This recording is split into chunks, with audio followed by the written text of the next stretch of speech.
Welcome to the Gay Buddhist Forum, where teachers from all schools of Buddhism offer their perspectives on the Dharma and its application in modern times, especially for LGBTQI audiences. These talks are offered freely to the world and made possible by appreciative listeners. If you would like to support our efforts to share the Dharma with underserved audiences, please visit gaybuddhist.org. There you can donate, find a list of upcoming speakers, or enjoy many hundreds of these recorded talks dating back to 1996. Welcome back. Let's go around the room and just introduce ourselves. My name is Bruein. I'm Jerry. I'm Pat. Tony. I'm Brad. My name is Jerry. My name is Judd. David. I'm Clint. My name is Michael. William. Juan. My name is Mark. Max. Jay. I'm George. I'm Richard. I'm Hal. Peter. My name is Tim. My name is David. I'm Chris. Harvey. Alzak. My name is Michael. Mark. David. My name's Robert. And Benjamin. Welcome everyone. Is anyone come in since the meditation is new or coming back after a long time? All right, well, welcome everyone. Our speaker today is Benjamin Young. Benjamin Young began meditation as part of his spiritual practice when he was in his early 20s. Over the last 44 years, he's studied many spiritual paths, pursued a number of meditation practices, led spiritual retreats, and given spiritual talks. Benjamin traveled to India for 2 months in 2001, where he and a close friend took monks' vows. He has been practicing a Buddhist form of meditation called Anapanasati.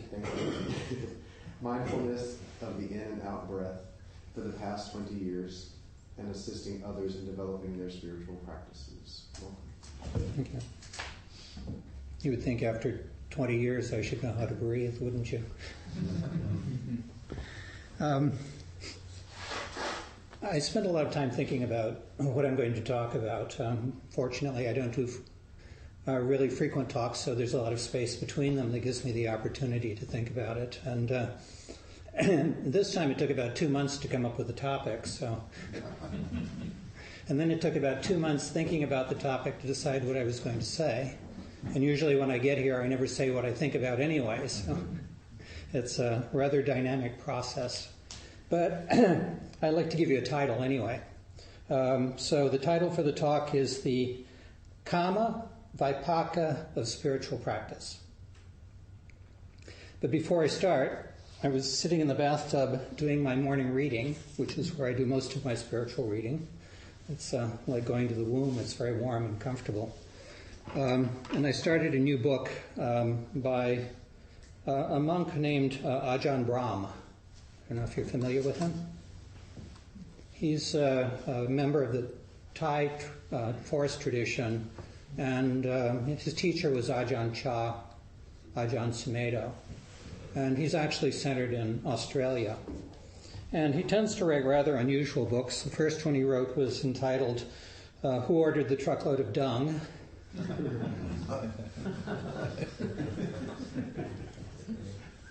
And this one is called Don't Worry, Be Grumpy. But he sort of touched on a lot of the stuff that I was thinking about, and these are very short stories, and I really recommend them because they're easy reading, they all have an interesting point, and he has a good sense of humor. This is called The Container and the Contents. There were riots in the streets some years ago after a guard at Guantanamo Bay was accused of taking a holy book and flushing it down the toilet. The next day, I took a call from a local journalist who told me he was writing an article about the outrage by asking leaders of all the major religions in Australia the same question he was about to ask me. What would you do, Ajahn Brahm, if someone took a Buddhist holy book and flushed it down your toilet? Without hesitation, I answered, Sir, if someone took a Buddhist holy book and flushed it down my toilet, the first thing I would do is call a plumber.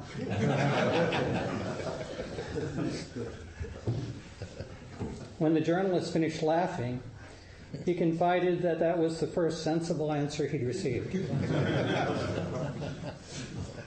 Then I went further. I explained that someone may blow up many statues of the Buddha, burn down Buddhist temples, or kill Buddhist monks and nuns. They may destroy all of this, but I will never allow them to destroy Buddhism. You may flush a holy book down the toilet, but I will never let you flush forgiveness, peace, and compassion down the toilet. The book is not the religion, nor is the statue, the building, or the priest. These are only containers. What does the book teach us? What does the statue represent? What qualities are the priests supposed to embody? These are the contents. When we recognize the difference between the container and the contents, then we will preserve the contents even when the container is being destroyed. We can print more books, build more temples and statues, and even train more monks and nuns. But when we lose our love and respect for others and ourselves and replace it with violence, then the whole religion has gone down the toilet. So, as I said, I think he's a good writer, and I think he's entertaining. So, try him. Now, my talk title was rather, I guess, obscure if you're not familiar with Pali. And if you haven't really thought a lot about spiritual practice. We're going to talk a bit about it today. My approach is generally to dialogue, so I hope everybody has something to say and is willing to share it.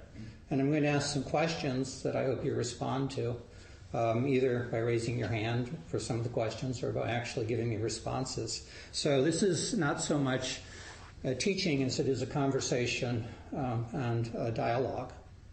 So please be engaged.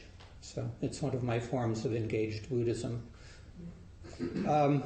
As I said, the title is Kama Vipaka of Spiritual Practice. Kama is the Pali version of the word karma.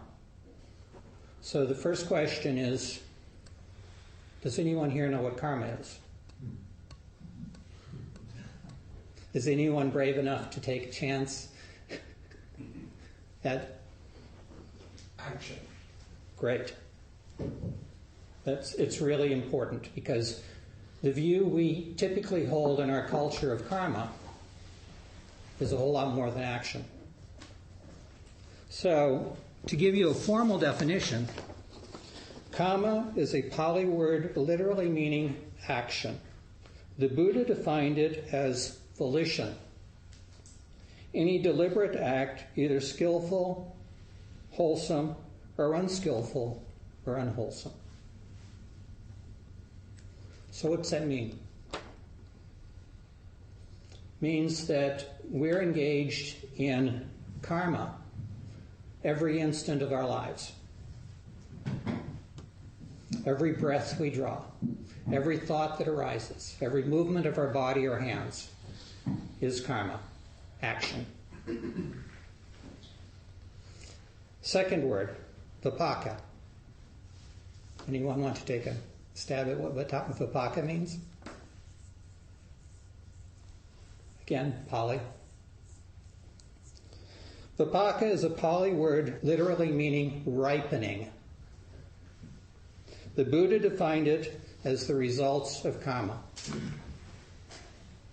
So, in our view, typically, we see karma as being both the action and the ripening of the action. But in reality, they're two separate things. Both of them make up what is a result of our activities on the planet. We go around performing actions and resulting in ripenings of those actions. So think about that. Every time you do something, every time you draw a breath, every time you have a thought, every time you make a movement, it's producing an action that will ripen, which in turn will probably lead to another action. And when the Buddha talked about karma and Vipaka, he was pointing out that this is the way we interact not only within ourselves, but with the entire world around us and within the entire universe, within all of the universes. Every single action has an impact on our world, our solar system, our universe, and all the universes. Okay, beginning, we have this thing of cause and effect. And then we have something called spiritual practice. Okay, how many people here have a spiritual practice?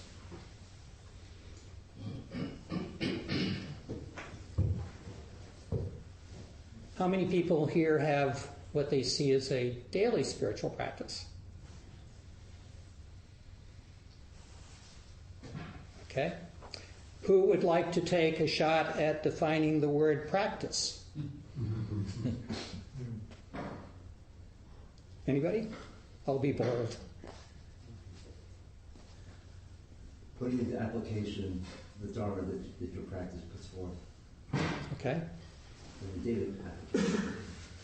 Okay. Yeah, one of the difficulties I think we have in our culture is that we tend to live very sort of segmented lives. One of the problems is the word practice typically gets interpreted as meaning sort of like preparation. If you're going to be a great tennis player, you've got to go out and do a lot of practice. And that's how it gets used most frequently, I think.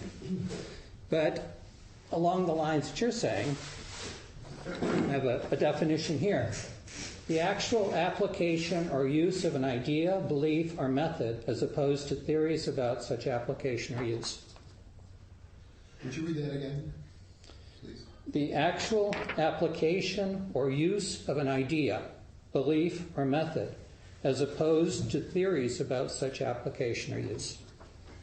So we talk about having a medical practice or a legal practice, and certainly when we're talking about a medical practice, we hope that the person who's practicing it isn't really getting ready to do it. We really hope they have some skill at it, otherwise we probably are going to have a major problem. And that's the term that I would like, or the way I would like to represent practice for our perspective today. So, fortunately, the Buddha was a really nice guy, and he spent a lot of time talking about practice. In fact, he rarely talked about anything else.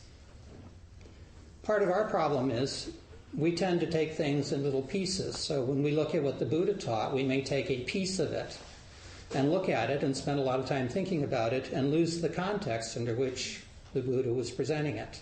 And that is as a whole perspective of his practice. So if we look at something like the Satipatthana Sutra, it's an impressive talk that he gave.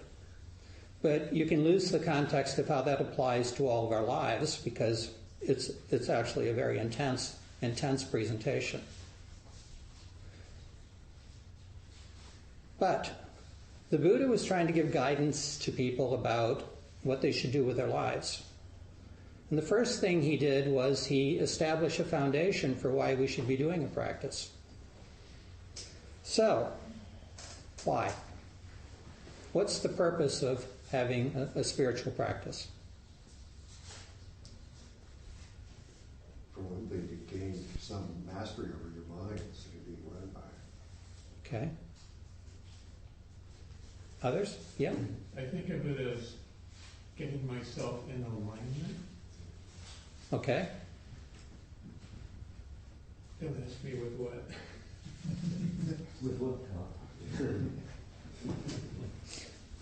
As a sort of a quick definition, I put together a little purpose here.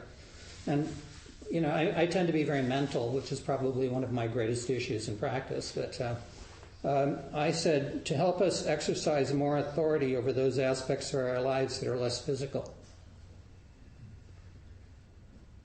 So, what was the Buddha's reason for practice? Be free. Of? Suffering. Okay. And how is that presented by the Buddha? What was it How did he represent that? What was the talk he gave, and how did he define that? Four Noble Truths. Okay, which are? What's the first truth? What's the second truth? It's cause of life. Which is? Attachment. Craving. Third? There is relief. There's a way out of it. And fourth? Great. So now we have what the Buddha said was the reason for having a spiritual practice. So if we're in alignment with that, then the reason that we engage in a practice is because we recognize in our lives that there's a certain amount of dissatisfaction which arises, and that we had someone who gave us enough guidance as to point out ways that we could actually find our way out of that. And the way out of that is the Eightfold Path. Big question. What are the 8 components of the Eightfold Path? I don't want you to say them. I just want to know how many people actually spend their life thinking about the 8 components and know them. Define spend your life.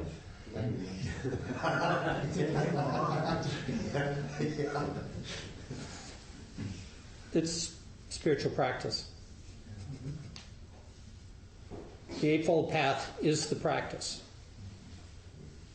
So if you basically look at what the Buddha defined as the Eightfold Path, you pretty much get laid out for you how to have a spiritual practice. Again, the difficulty for us is that it's really complicated.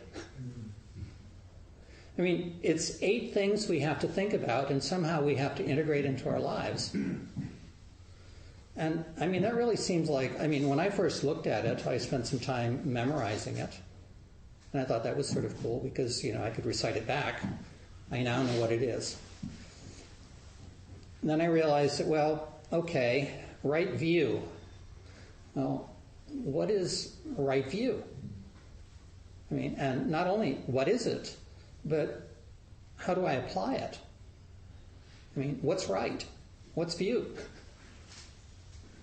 Or right intention, or right speech, or right action, or right livelihood, or right effort, or right mindfulness, or right concentration.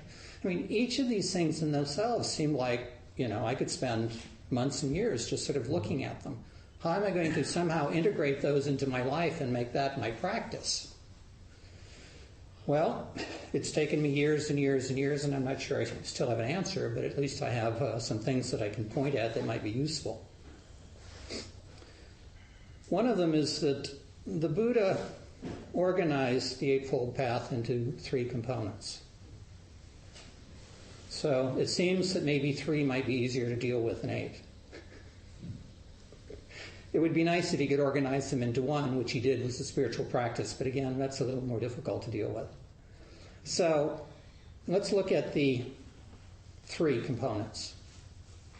Anybody know what the first component was? It's the first 2 members of the Eightfold Path, which is right view and right intention. Anybody? Wisdom. See, we have a scholar here too. Wisdom. What's wisdom? Wisdom is a certain knowing and awareness. So, right view and right intention must have something to do with a certain level of awareness in our lives. So if it's a path, it means it's something that we have to sort of sustain or maintain throughout our lives. So we have to maintain, and we can sort of take the right and put it in front of it. We sort of have to maintain right wisdom, although it's not really necessary because we assume that wisdom is right. But it does vary depending on whose perspective you take. The Pali word for wisdom is pana. So it's really the foundation for the Eightfold Path, which is the foundation for spiritual practice. So how is wisdom the foundation for spiritual practice? Be bold. It's a sort of guidance. It informs. You can't go anyplace if you don't know where you're going. Yeah. So, that's the foundation. Now, the other thing about the Eightfold Path is it isn't sort of a step-by-step process, and yet it is. You can't really get on the pathway without having some wisdom. You have to have at least a basic sense of where you're going. The other components of the Eightfold Path will come back and support wisdom as they develop, as you evolve them. Or you may have some components of those already integrated into your life, and those will serve as a foundation as well. So it's not like we're going to go through it, do step 1, do step 2, do step 3, which is sort of, our way of approaching things generally in our culture. We're going to try to progress along all of them, but we're going to recognize that at least at the starting point, some have to be emphasized more than others. So in the beginning, recognizing right view, and not only right view, but intention, which means commitment to a view, become really critical, because you can't effectively put the rest of them in place unless you at least have view and intention. Next 3, right speech, right action, right livelihood. How did the Buddha group those? We have wisdom. What's next? Action.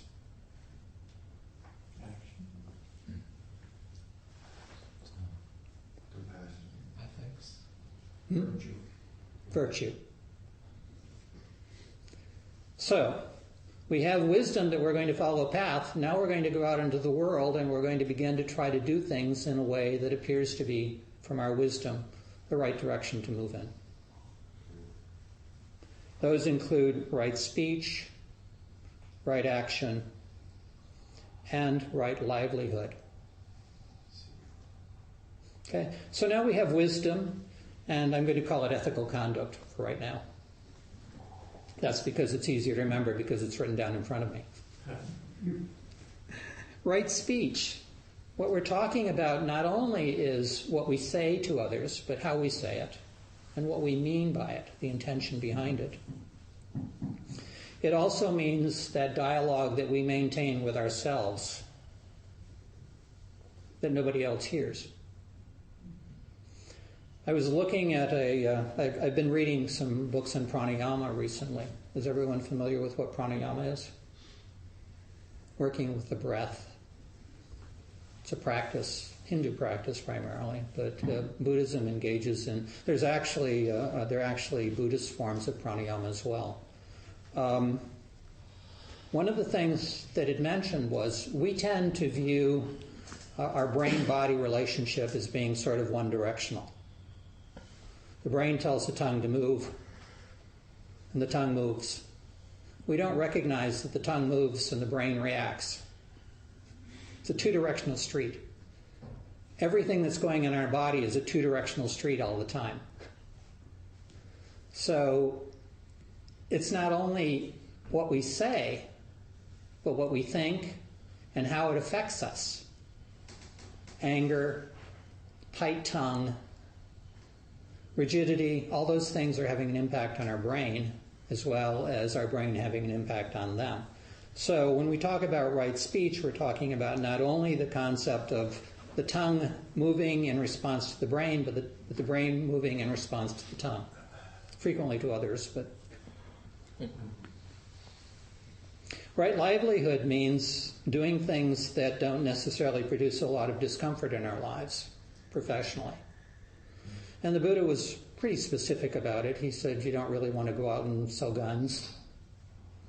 You don't really want to go out and slaughter animals. And again, that was his perspective. Those are harmful to you, and obviously they can be harmful to others, but they're harmful to you. And I think we lose track of the perspective that the Eightfold Path is defined for us. It's what we're going to do. It's not about the world. It's about what we're going to do in the world. It's our path, not the world's path. Right action, I think, is a little more difficult. It includes a lot of things that we normally think about, like we don't want to go out and steal, and we don't want to go out and kill, and we don't want to go out and overindulge. And we'll talk about those in a couple of minutes. Those come out as what are called the precepts. So we now have a view and intention, which is wisdom, and we now have a way of approaching the world, which is ethical conduct. And we have 3 components of the Eightfold Path to still look at. So, last 3. Right effort, right mindfulness, and right concentration. How did the Buddha group those? I'll give you a hint. He said those were samadhi, which is the last one, concentration. So, if wisdom deals with setting the direction and ethical conduct deals with how we look at the world, what does concentration deal with? How we look at ourselves. Who and what we are. Right effort says we need to cultivate positive states of mind. We need to effectively evolve ourselves away from evil and unwholesome states into positive, productive states.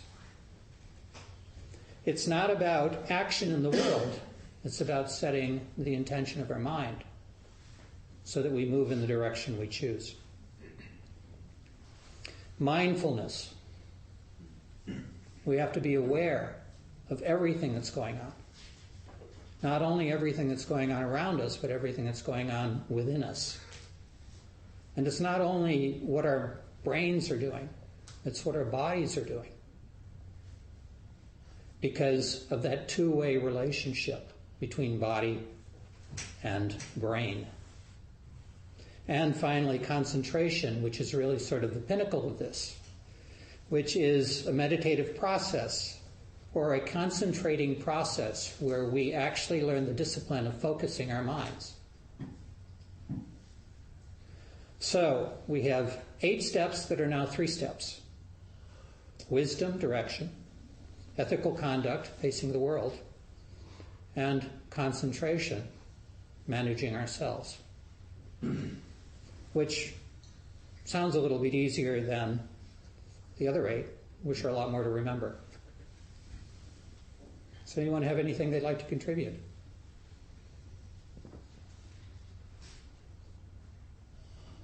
Oh, come on. Well, I like precision over vagueness, so I'll take the 8 over the 3.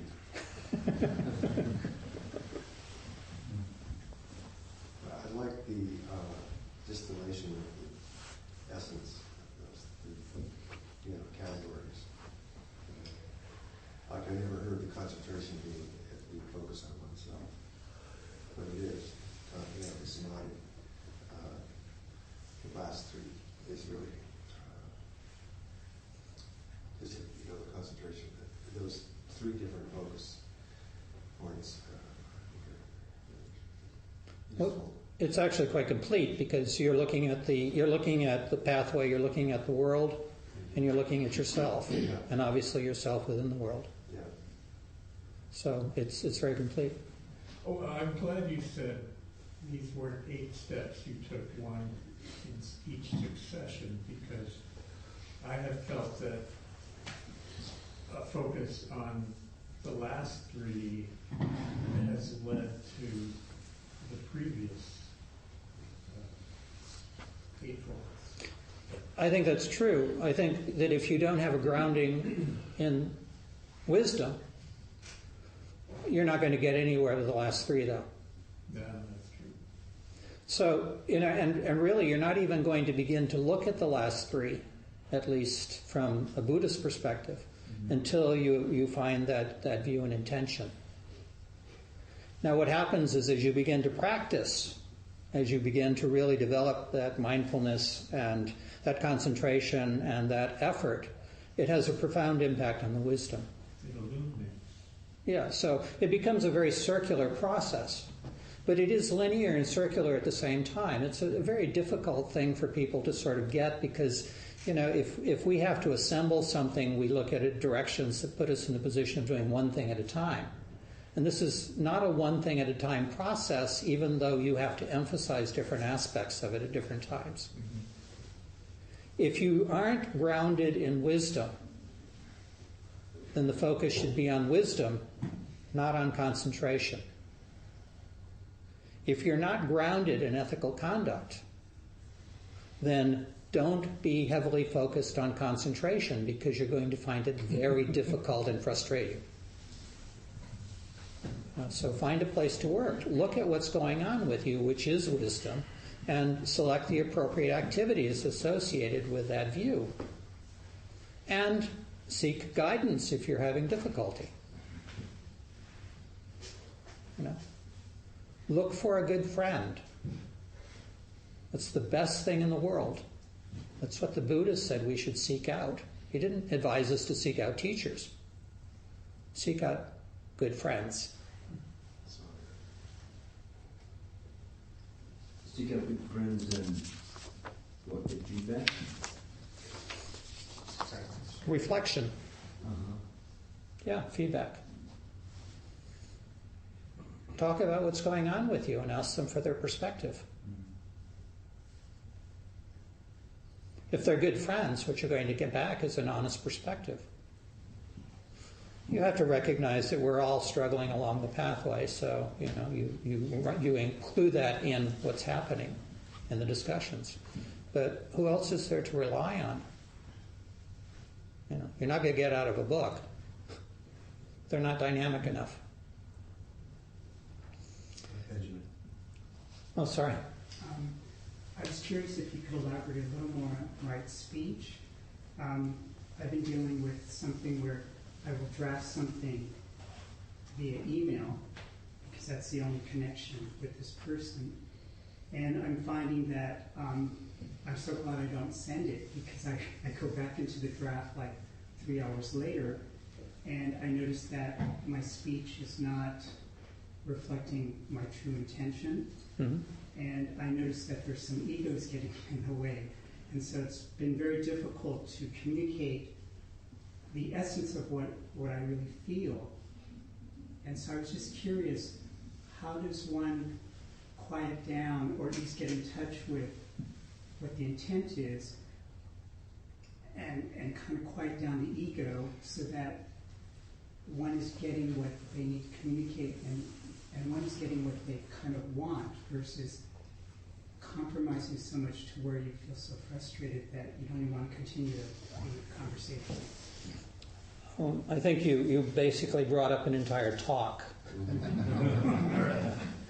There are a couple of things to keep in mind. One is mindfulness.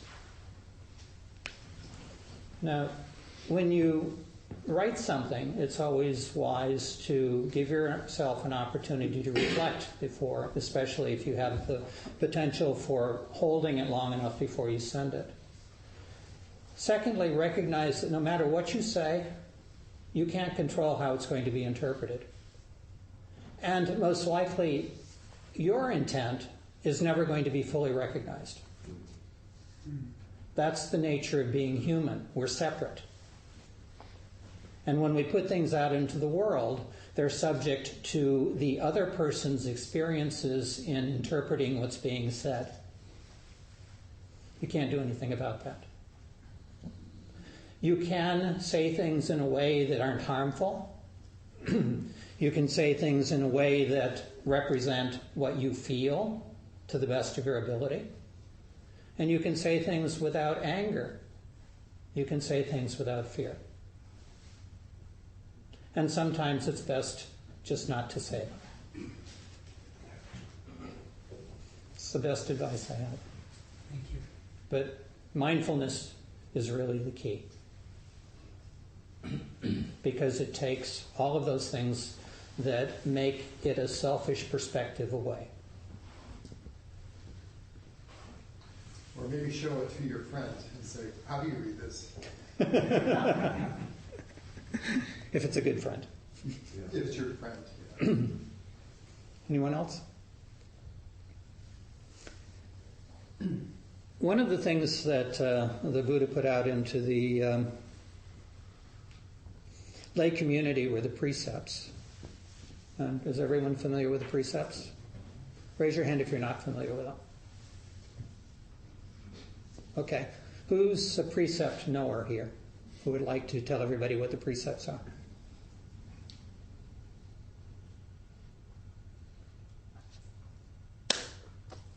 All right. These are not thou shalt not. These are not thou shalt not. These are, let's call them recommendations. And so they're presented in all sorts of different forms. I happen to stumble across some that I like the forms, so I use these. The first is to abstain from taking the lives of living beings. Don't kill things. Benjamin, what are the source of the precepts?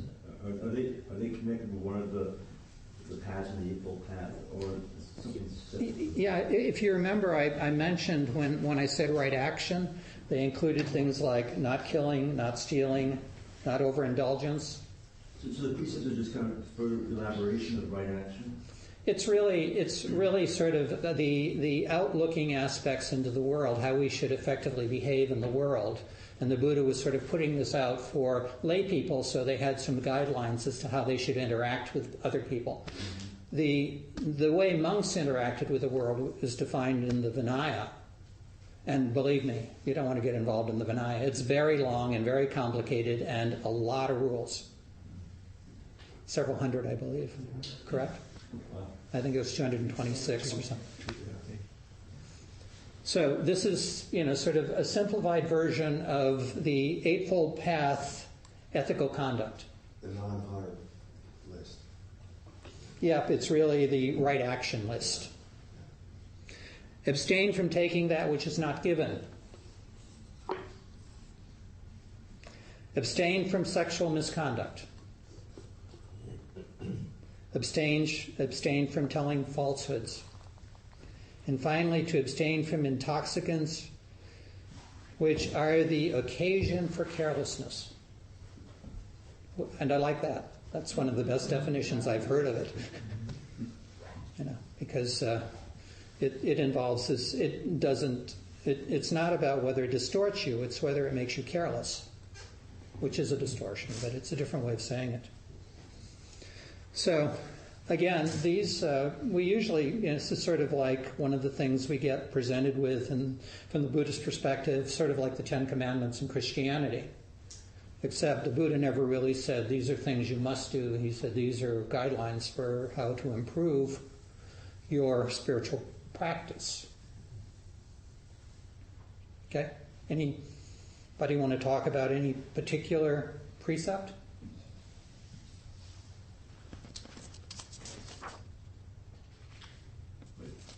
Can you elaborate on abstaining from sexual misconduct? Well, it really comes down to very simple: doing harm to someone else or harm to yourself. And I don't think it really goes beyond that. That's misconduct. So, there are certainly a large number of ways one can do that. But let's say that it's not only just, the physical act of sex. It's also the sexual interactions between people, where we tend to do a lot more harm. Getting angry with people because they are who they are when we're involved in an intimate relationship. People not responding the way we want, so we punish them. Punishing ourselves because we feel guilt. They're just massive numbers of variations of that really, and again, it's another whole talk.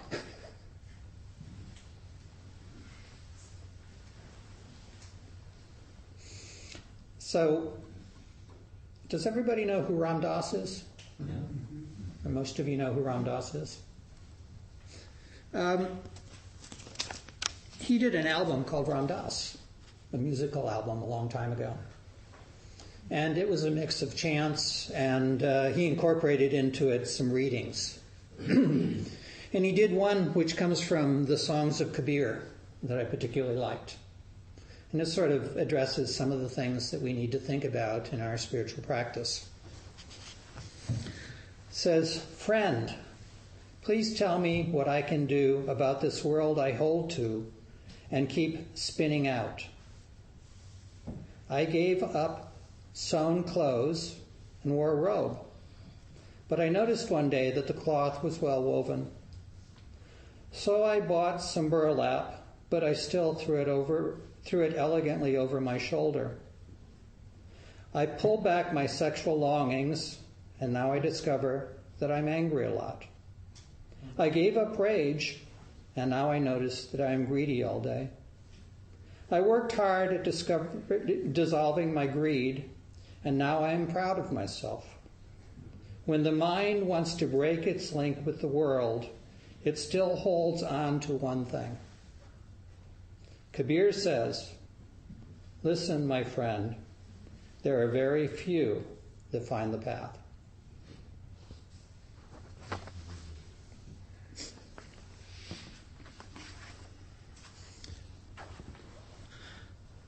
When I was thinking about what I wanted to say, the point I wanted to make, I was really involved in the meditational aspect of my practice. So a lot of it related to how one evolves a meditational practice. So for the people here, how many of you have meditation as part of your practice?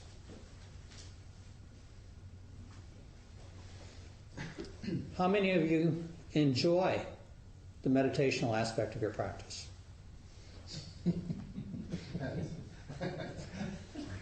Is it sort of sometimes? You don't feel like meditating on Sunday. Some days it's great.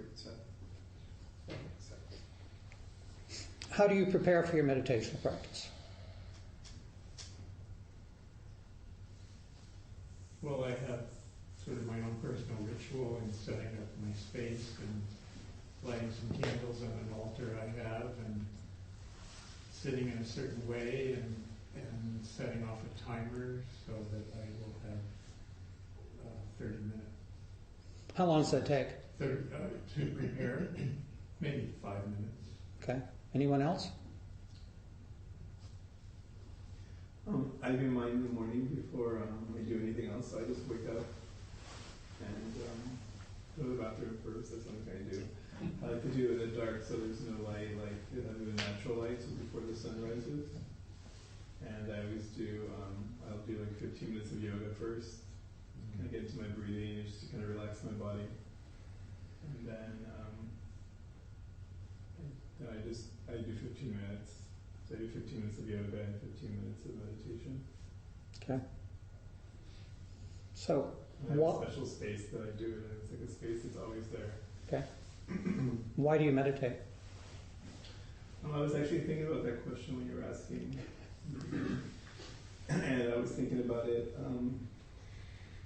like, why I do most things. I think it's the same reason. It's because I feel it feels right. Like when I first tried it, I go, this is so boring. The first time I did it like when I was 15 or something. My mind wasn't in a place to accept it. And then I tried it multiple times over the years, and then finally at some point when I did it, I went to this retreat, and I did it like daily at an ashram, twice a day, and it kind of like clicked with me, and I realized I do it because I feel so much better when I do it. Like I feel so much better in my mind and in my heart, and I have so much more clarity, and just like the way I respond to the world is much.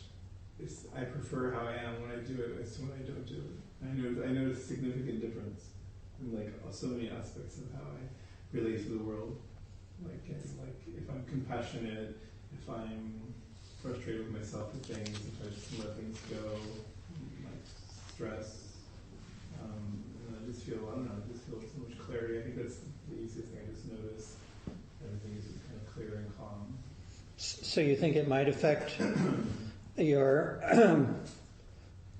wisdom and ethical conduct? Absolutely does.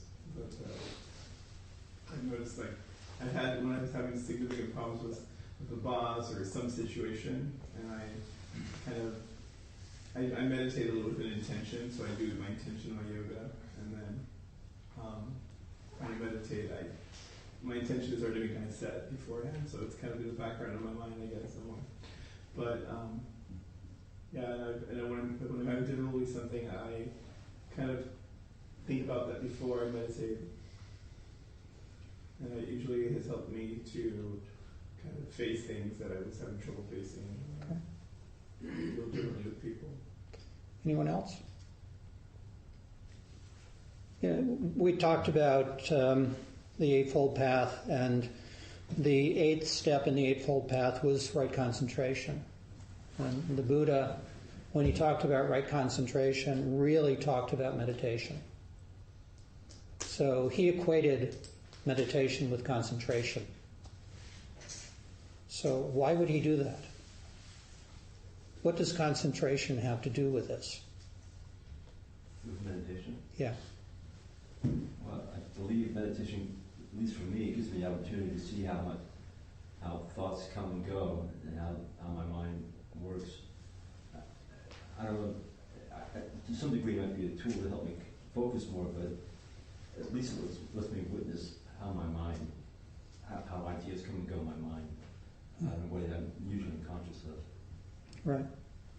The Buddha sort of equated our lives to like a pond with a very disrupted surface. Lots of ripples all over the place. And he equated meditation as basically reducing those ripples until you have a smooth, clear surface. A focused mind, which isn't really being traumatized by all of the continuous activity that goes on about us, which by the way, is what I talked about in the beginning as part of the title. It's the effects of karma. That activity, that action that's going on all the time. So meditation really comes down to a practice of stillness. But it's not only just mental stillness, it's physical stillness.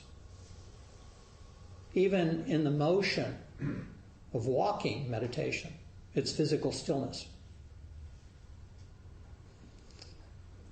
One of the things I've done with my practice recently is I've expanded the amount of time that I focus on breath. The one component that is always active in our body that we are quite aware of is breath. And the Buddha said, take a look at it. And he didn't just tell us to take a look at it because it serves as a nice anchor for practice. He said, take a look at it because it's a wonderful teaching tool about how we can attain stillness in motion. If you understand your breath, you'll understand how you can be still even though you're moving. Effectively not suffering the consequences of karma. Isn't that what an anchor is? Not necessarily. An anchor is a point that we can pull back to. When I started doing deep breathing, what I noticed was if I took a really deep breath, my entire body got tense. It took me quite a bit of practice to reach the point where I could take a deep breath and not tense my body. Just as an example. Breath is a pretty straightforward one to look at because it's something that we have with us all the time. But if you look at right view, right intention, right speech, right action, right livelihood, you see that all of these things are continually producing ripples in our lives. And the reason the Buddha laid out these things was because he said, take a look at this because you're not going to be able to effectively concentrate until you've smoothed out the sources of the ripples. If you live a disrupted life, you'll have a disrupted practice. You'll find meditation is very difficult to do. So when you get down to the Kama Vipaka, the spiritual practice, you're taking a look at all of the things that need to be done on a moment-by-moment basis that still produce stillness in your mental states. And if you do those things, the Vipaka, the outcome of all of that karma, will make the meditation happen.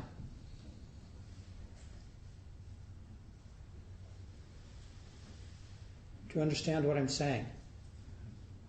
If the foundation is put in place, the meditation is a logical extension of it. If you try to do the meditation without building the foundation, it won't stand.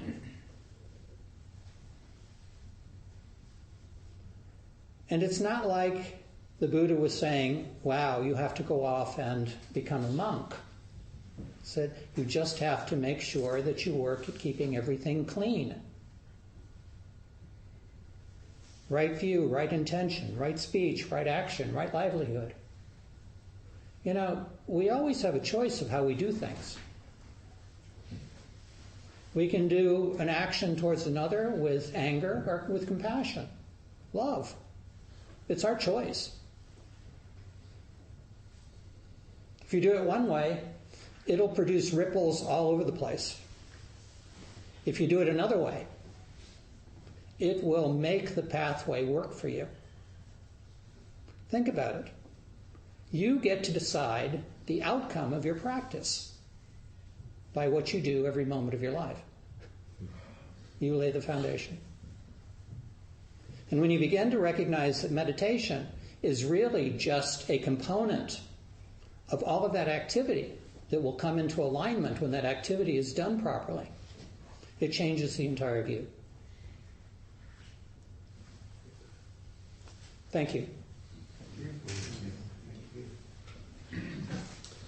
Let's see.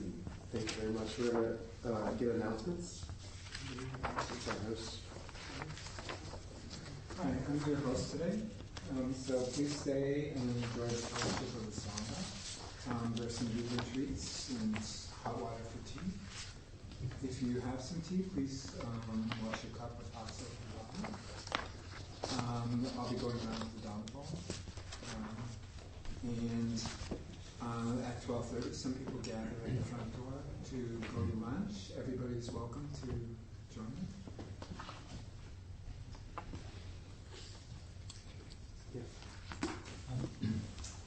Hi, my name is Michael. As many of you know, GBF is an all-volunteer organization, and there are opportunities to get more involved in the life of the Sangha. It's another way to practice dana.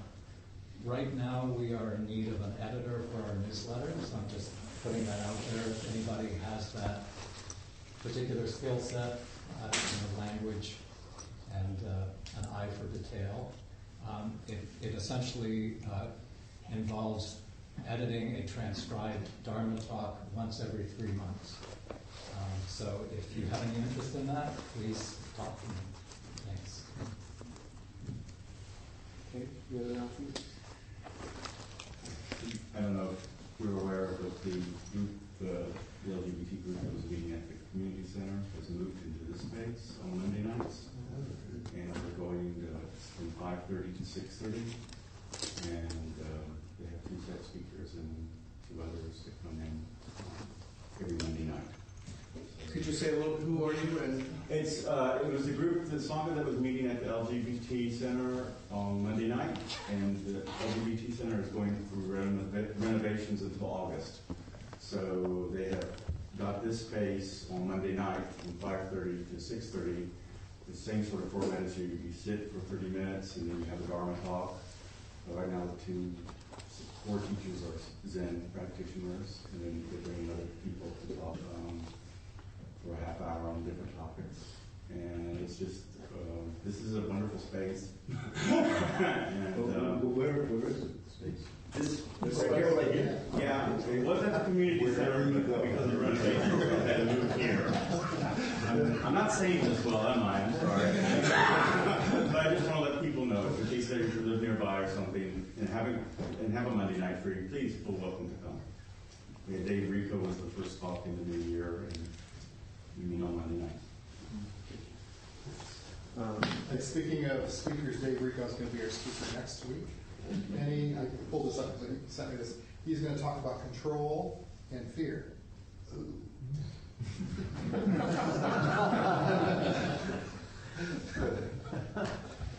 Yes.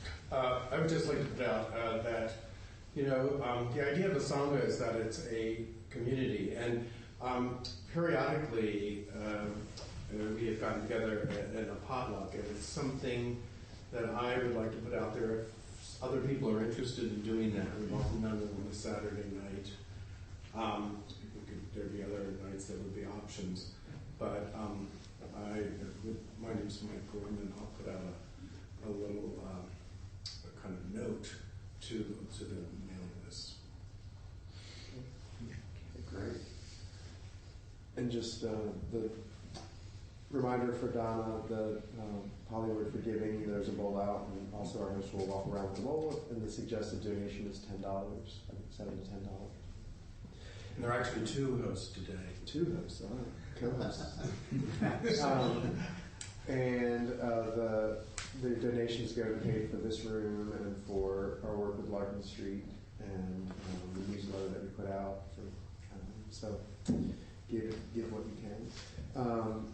As Jerry already mentioned, next week is Dave Rico and I'll just read his blurb. Dave Rico, PhD, MFT, is a psychologist, teacher, and writer in Santa Barbara and San Francisco who emphasizes Jungian, transpersonal, and spiritual perspectives in his work. He's the author of How to Be an Adult in Relationships. For more information, www.daverico.com. And shall we close with the dedication?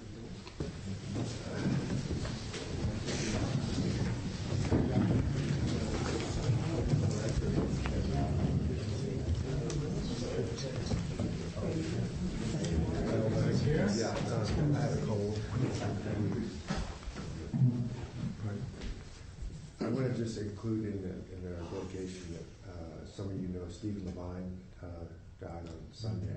He and his wife Andrea have been an incredible ally to our community, and especially during the AIDS crisis. By the power and truth of this practice, may all beings have happiness and the causes of happiness. May all be free from sorrow and the causes of sorrow. May all never be separated from the sacred happiness which is without sorrow. And may all live in equanimity without too much attachment or too much aversion, believing in the equality of all that lives.